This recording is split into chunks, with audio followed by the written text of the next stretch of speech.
Social मीडियावर तरुण पोरांमध्ये तुलनेने कमी पण जरा थोडंसं प्रौढ वयस्कर आणि वयोवृद्ध हो म्हणजे एक 40 पुढले त्यांना मी प्रौढ म्हणतो, 60चे पुढले त्यांना वयस्कर म्हणतो, 70च्या पुढले त्यांना वयोवृद्ध म्हणतो. मी मला मान्य करत नाही, पण त्यांच्यात चर्चा चाललेली आहे की काय हे तरुणींचं वर्तन. जंतर मंतरवरच्या त्या तरुणी ज्या आपले अवयव काढून दाखवत होत्या, ज्या अवयव हलवून नाचत होत्या, ज्या बिभत्स अश्लील अशा शिव्या देत होत्या, ज्या आपली संस्कृती काय थराला गेली आहे तळाला गेली दाखवत होत्या, त्या तरुणींना फोकस करून ही सगळी चर्चा होती.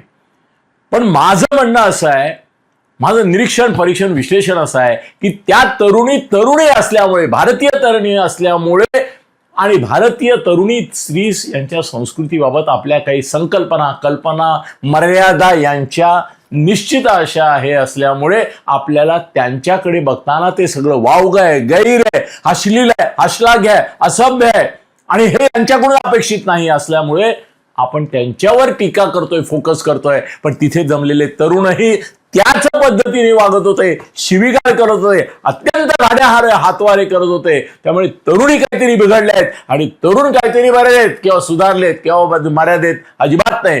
तरुणींच्या ज्या प्रमाणामध्ये बिघाड आहे त्याच प्रमाणामध्ये तरुणांमध्ये आहे आणि तो जंतर मंतरवर थोडा अधिकच दिसला. पण ते तरुण असल्यामुळे नेहमीप्रमाणे पुरुषाला जी परवानगी दिली जाते ती त्या तरुणांना दिली गेली आणि तरुणींवर आक्षेप फोकस केला गेला.